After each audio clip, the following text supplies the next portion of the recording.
This is the new Bosch Surgeon 18 volt cordless miter saw. And I just got it from Lowe's. They sent it to me to review. It comes with an 8.0 battery, and it does come with one of their better chargers. This one is 8 amps. So fairly fast charging on that, not bad. But I'll go over some of the details of this saw. This is my current saw. It's a 10-inch Makita 36 volt piece of trash. The motor's smooth and powerful. That's the only good thing I can say about it. Dust collection's horrible. Bevel controls are the worst in the world. I've never had a saw with worse bevel controls. And the detemp plate is straight trash. I'll try to lock it back into zero here. Watch this. Slides right past zero every time. See, I'm not even touching it, see?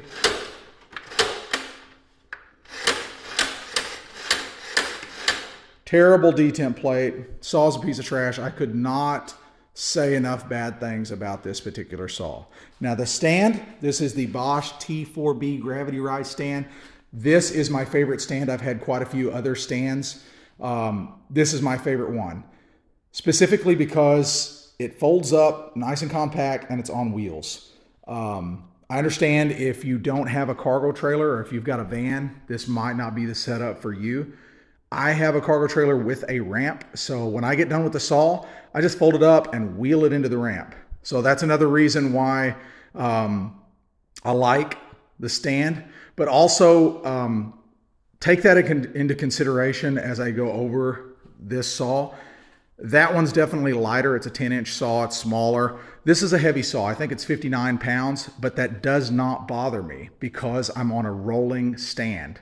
So keep that in mind as you watch the video. This is a heavy saw. It is not lightweight. I would not want to be taking this on and off of the stand all the time if I were, if I just had a truck or a van where I had to disassemble, take the saw off the stand every time I wanted to load it up. That saw has never left that stand after I put it on there. The saw stays on the stand in my cargo trailer, and I have no issues doing that. So one thing to note on the stand, the gravity rise stand, these material support wings are trash. I've actually contemplated just taking them out altogether. They just get in the way. So if you're going to invest in this stand, it is about 300 bucks is what I paid for it. Don't count on the outriggers or the material support arms to get you very far. An 8-foot board or a quick cut is one thing, but when you're cutting a lot of trim or 16-foot boards or heavy stuff, forget it. Make yourself some wings. I made these wings to adapt onto that. I'll show that a little bit later too. And I actually have to fix them because I didn't quite make them right. I screwed into the end of plywood, and that was a critical mistake for me because my brackets ended up moving and shifting because the screws weren't in there tight enough. I should have put a solid piece of wood here at the end, but we're going to fix that. We're going to take that saw off and we're going to mount this saw on there, and that saw is going up for sale, and I hope I never see it again. Also, if you've been wondering what kind of blade this is, yes, I have a 7 1/4 aluminum tooth or aluminum cutting blade on there, 56 tooth. I was cutting some tile edging profiles. That's aluminum. That blade works awesome for that, by the way, if you're into tiling. So that's the reason I don't have a 10-inch blade on it right now. Well, I've got the saw mounted on my gravity rise stand now, and I've even got these wing mounts somewhat set up better. Still got some work to do here on the ends where they clip in, but that's no big deal. But I'll just go over the saw real quick. First off, I will tell you it's got that articulating axial glide arm. Some guys I've heard hate it. Some guys I've heard like it. That's how you clip the dust bag off. And this is the exact same dust bag that was on my old Bosch corded saw, and it actually did a pretty good job. I actually like the way this works. And it's nice. The size of it, it will fit an extractor. If you've got like I've got a flex extractor. I don't know what size hose that is. I forget what millimeter it is, but it will clip right into that if it's the same as my other saw, and I'm sure it is. So anyways, it's nice that the dust bag, you can rotate it any which way you want. So if you do hook up an extractor to it, that's an option. So to lock the glide movement, I haven't seen anyone talk about that yet. I think it's pretty obvious. It's right here, but I just wanted to show it because I haven't seen anyone else show that before. That locks the glide feature in right there. So pretty quick and easy from the front of the saw. It's easy for me to reach it. Pretty nice, actually. Got that big red handle. I like that. Depth adjustment stop. So if you're like needing to plow something out of a board, or you need a depth stop right here, I think that's pretty obvious. You can see where that drops down onto that. So if I need it to stop, see how that works? And then I can just adjust this screw for my depth of my blade. See that? Down, down, down, up, up, up, up. I'm just screwing that in. And just slide it back over. Okay, so that's that out of the way. That's the dust bag out of the way. Just toss that on the floor. The fence. So this is very similar to the fence on my other corded saw. I'll be referencing it multiple times. Just unscrew this and these slide over. And it is nice now they have a cable support on there, so if you do want to take them off, I haven't actually taken them off yet, but if you want to take them off, that is really awesome that they can just hang there by that cable. I always had to just take mine off and set them on the ground with my other saw, so super nice feature there. Bosch is, looking to improve. I'll just go ahead and leave that open. Go ahead and open the other side. Now, one thing that I'm not going to be able to show that I probably should have before I mounted it on this, there is this little clip right here. And if you clip that over, it will actually I think that's unclipped where that will move. Maybe not, yeah. Okay, so you've got a little bit of material support there. I failed to show that before I put these on. Actually, you know what? Let me just take these off real quick. That way I'll show you how they're mounted anyways. So just unscrew. I've got it on really tight. Unscrew that. I got one in here too. If you can see it, see there? Unscrew that one. Slides off. That's just a track knob, whatever you want to call it. I can't even remember what that's called, but here we go. I'll show this. Okay, that's tightening. That's loosening. There we go. So you've got some material support there, which is kind of nice if you need it. A little stiff right now. I've never used it. I've never actually pulled that out before, so definitely stiff at first. That's easy, but a little tight. Positive engagement. Okay, got that out of the way. Let me just run the motor so you can hear the motor, because I like to hear how loud the saw is. My other Bosch was really loud. That Makita, that's one thing I'll say about the Makita, it's a lot quieter than my old Bosch, but that is a direct drive motor. So this one I'm going to assume is belt driven. My other Bosch was, I'm not sure. I don't really care. I just listen to it. Here we go.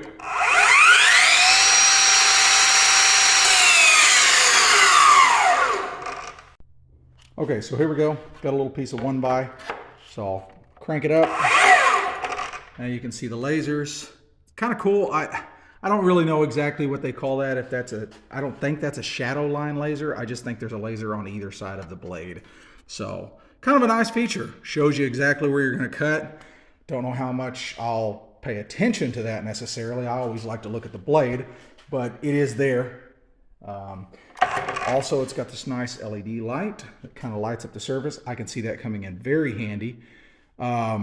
So up here, I haven't read the booklet yet. I don't know a whole lot about this saw other than press this button and it goes to eco mode. Now I'll wind it up.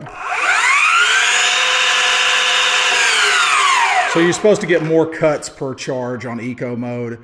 I guess if you're cutting like 2x material or rough framing, that could be a good thing. I wouldn't use it cutting trim. And then it is kind of nice to have the feature. You can go down to 2, 1. So that's the lowest speed. Here's the next. And then this is full speed.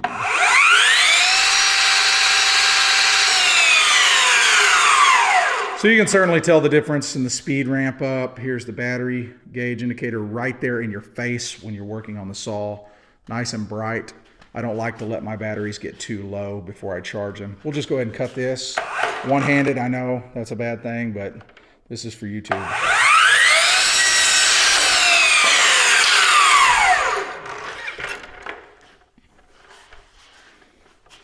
Watch that dust collection.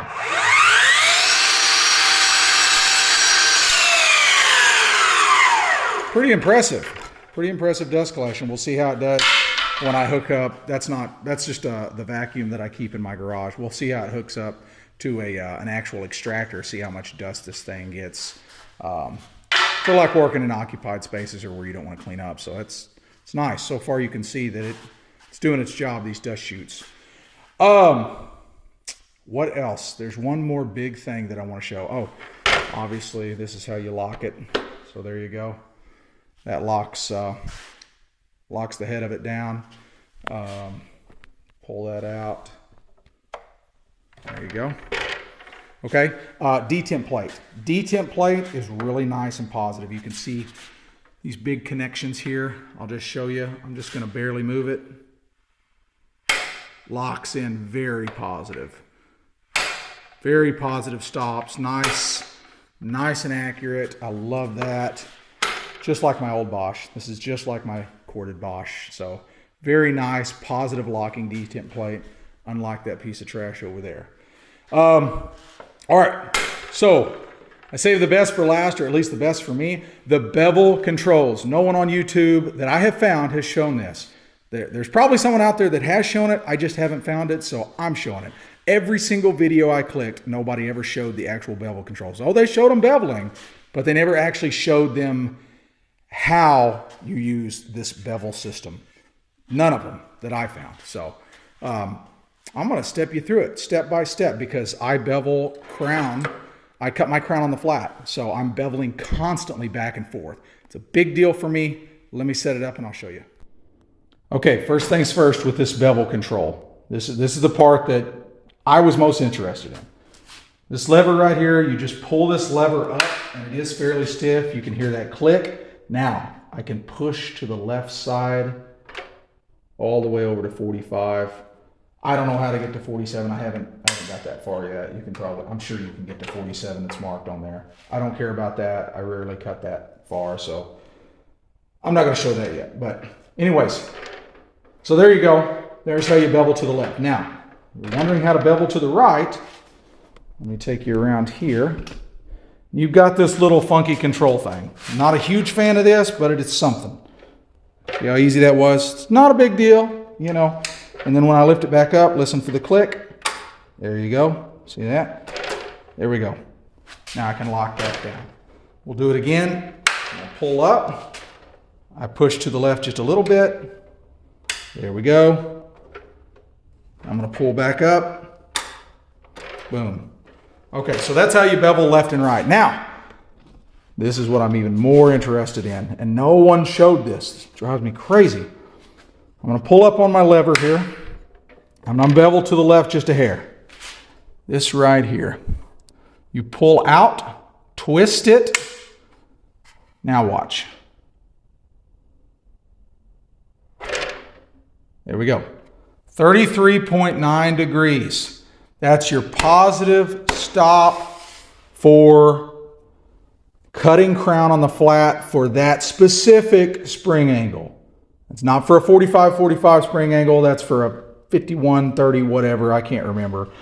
The most standard crown is the spring angle. You're going to need to cut it on a flat right here, and you're going to need to miter it over to the 35.3, bevel on 33.9. So that is a huge deal for me to have that positive stop. Now the Makita, the trash saw, it did have that, but I don't even want to get into that. It was so wonky. It was awful. Okay, so pull this out again. and I can go further, okay? I'm gonna go ahead and turn it back like that. Now that'll get me back to 0. Now I'm gonna go the other way. I'm gonna click this. Okay, here we go the other way. I'm gonna pull this out. Now I'll take you over here and looky there. We're on 33.9 on that side. Now if I wanted to, I can just leave that right where it's at, and I can just pull out to release it. Now I can go back the other way and I don't have to touch it again. Got that? Let me do that again. Okay, so I know the camera can't really pick this up, but I'm gonna try. Here we go. So I'm gonna pull out on this. Now I'm just gonna leave it in the same position. I'm gonna go all the way to the other side. Well, I've got to press this button. There's where it gets a little wonky. There you go. Right back to 33.9. So anytime you need to move it after it's set, you have to pull that back out. So I don't really care for that, but it's not terrible. And anytime you need to bevel to the right, you've got to touch this. You have to turn this. So anytime I want to bevel to the right, I got to bevel to the left first, just a hair, twist that, and then bevel to the right. So it's not the worst system in the world. The Makita was way, way, way worse. It's probably the worst system in the world. And it's gonna take me some getting used to this. Like I said, I haven't even made a cut on this yet, other than what you just seen. But I'm already somewhat getting used to it. But that's what I was wanting to show, was the bevel controls. Maybe it will help someone out. And this is not a knock to anyone else that's posted a video about this saw. I appreciate it. I did get some information, just not quite enough. And you know, that's probably just me, because I'm really particular about my bevel controls. So I received this saw. I had no idea how to use those bevel controls until I got it. So maybe that'll help someone in the future. Hope you enjoyed the video. I hope I covered everything. If you have any questions at all, ask me. Hit me up on Instagram, Miller's Construction. I'm very responsive on there. I'm not as responsive on YouTube, so have a good one.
So there you have it. Quick setup. Both wings on. Takes just a couple seconds. I've got barrel bolts up underneath here. Let's see if I can find them. Yeah. Barrel bolt right there. So those wings just kind of slide down into place. And then these clips, they just clip on really easy. Look at that, one-handed. Nice and sturdy. You can really bear down on this too. It will take a ton of weight. So I've stacked a huge stack of baseboard crown on this, no problem. I did have to modify this a little bit because the stance of that Makita saw is a little more narrow, and my old Bosch saw is a little more narrow. I had to end up basically scooching the saw down this way to provide this arm movement enough for this to miss this bracket. So this arm, the top of this arm was hitting this bracket until I moved it out of the way of where it needs to slide. So the saw is actually off-centered from the stand, as you can see, just a little bit because of that wide stance of the base of the saw. And I ended up having to trim down this adapter. These are just T-nuts right here with a plastic knob They work really well, nice and secure. And this is really,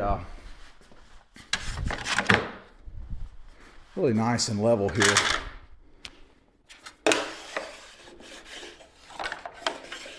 Just goes right across. So nice and secure, and you're at the same height every time. Easy to set up. Under here, I've just got hinges, just door hinges for those arm legs or those wings to rest on. So that's my setup. Works really well for me.